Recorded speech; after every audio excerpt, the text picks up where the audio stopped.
as it relates to the Ravens, I don't know if they already have a plan of what they're going to do next. Steve Bisciotti had to have had an idea that it could end this way. When they're 1-5, yeah, they dug out of it. But when they're 1-5, he probably is thinking, what would I do if I would make a coaching change? I don't think it's responsible to just say, I'll worry about it after the final game ends. I know some owners try to create the impression they do that. I think that's baloney, and I think if you do it, you are dysfunctional. I don't know where the Ravens go because I think job number one is to figure out what they're going to do with Lamar Jackson. He's got 2 years left under contract. I mean, was this as simple as John Elway, Dan Reeves? They managed to keep everything quiet for the most part, except for the Mike Preston column in the Baltimore Sun and all the aftermath from a couple of weeks ago with that. But did Steve Bisciotti feel like he had to choose between Lamar Jackson and John Harbaugh? I saw Ian Rappaport say last night, and it's kind of a bold claim, that John Harbaugh lost the locker room, including Lamar Jackson, but not limited to Lamar Jackson. Was this just as simple as we need someone who can better connect with Lamar Jackson because for whatever reason that relationship was broken? And if that's job number one, it limits your universe of coaches because you're going to have to find somebody who will have the unique skills and abilities to get through to and get the most out of Lamar Jackson. You know, you mentioned John Harbaugh to Miami as a possibility. Hell, Mike McDaniel, if he's available, he seems like the kind of guy who could maybe manage Lamar Jackson and just in a way that gets, I don't know what they don't talk about what the issues are, so I don't know what Lamar Jackson needs at this point, but they need someone who's going to be able to get more out of him on a more consistent basis and address the concerns that were leaked to Mike Preston of the Baltimore Sun, unless he made it all up. I don't think he didn't make that up. Come on, we know that. They're going to need someone. Right. They're going to need someone to get more out of Lamar Jackson. That's job number one. Unless step one was move on from Harbaugh and step two is find a way to move on from Lamar Jackson. They need someone to get through to and get more out of Lamar Jackson. The Mike Preston thing, he's not far off. Anybody that knows anything knows that that's not far from the truth, right? So that's out there, right? I think where it comes to it, I don't think we're at Elway, Dan Reeves like discontent there. That was true dislike at the end. You know, this I think was a little bit more like, I don't know, we can't get over the hump. We can't win the big game. The star players continue to be the ones who kind of fumble away the ball or whatever, to paraphrase, in the big moments, all of that. Yes, there's been people down there that I know that I have talked to before that say, you know, some of the star players on Baltimore weren't held as accountable as maybe some of the middle class of the football team. There was all of that. But either way, I don't think it takes a genius to go, wait, they haven't done and gotten where, you know, they've never reached their potential as a football team the last few years. And I know that's got to bother an owner, a GM, and Eric DeCosta and everything on that. Their priority right now should be, yes, make Lamar Jackson happy. You worry about John Harbaugh going somewhere and winning a Super Bowl.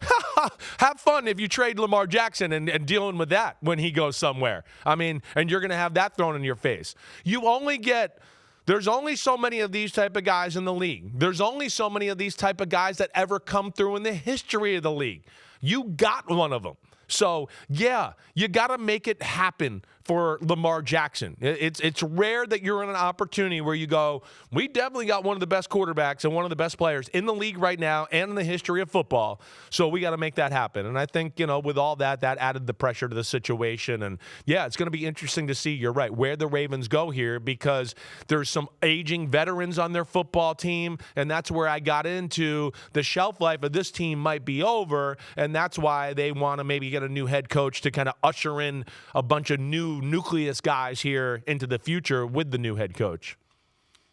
You mentioned the double standard. I mean, the double standard exists everywhere. On the question of Lamar Jackson falling asleep during meetings, I said, well, the old Jimmy Johnson line, when somebody fell asleep during a meeting and got cut, they said, what happens if Troy Aikman falls asleep? He said they get him a pillow.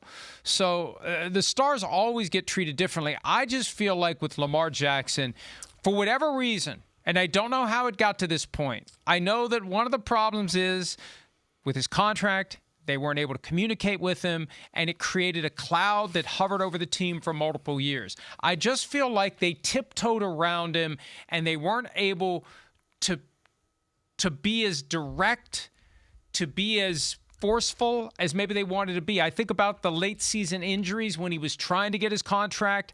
I sensed, nobody ever said it, but I sensed frustration from the coaching staff, specifically from Harbaugh. And again, he never said it, but I just sensed it. There was from the whole this guy organization. should be out there. You're not wrong. There was players there that were going, right? I'm not sure he can't play. I mean, that's a real conversation. We don't know exactly, but I know those conversations were going on there at that time. You're right about that. You're right. So that creates to the tension. Right. That creates to the disconnect. And Right. that leads to a problem where something has to give. And for me, the biggest tell was when he injured his back on the Sunday night game against the Patriots. And after the game, Harbaugh used the word bruise, which is code for suck it up and go play in football. If it's a bruise, I don't want to hear it. You're not injured. It's just a bruise. We all have bruises. Let's go play. And I think it was kind of an old school, new school disconnect. I mean, Harbaugh grew up in the age of you go play. And Lamar Jackson is, or at least, it was perceived to be, he's protecting himself until he gets his payday. And I fully support that. But there's a disconnect between the old school coach and the guy who understands, hey, I'm not 100%. It's the Brandon Marshall story that you tell from time to time. I'm not 100%. I got to go out there and give it my all. I'm going to take the risk of a serious injury, and I got no protection on the back end. Right. I'm sorry. I'm not doing it. And I think that became the core of whatever kind of spread from there to poison the relationship, to get it to a point where something had to give. That's just my theory or hypothesis or whatever based upon how we got to where we now are. But the point is, you got to find somebody who can come in and get a fresh start with Lamar Jackson. I mentioned Mike McDaniel because, man, job number one for him, get on the phone and FaceTime Tua. And we didn't know what Mike McDaniel thought of Tua until he got on that FaceTime. He loves Tua. They're going to need somebody who comes in there with a plan for getting Lamar Jackson to show up for the offseason program. I mean, he gives up $750,000 a year staying away from the offseason program. They need somebody to get him to submit to the reality of being a franchise quarterback. And I think that's the ultimate frustration in Baltimore.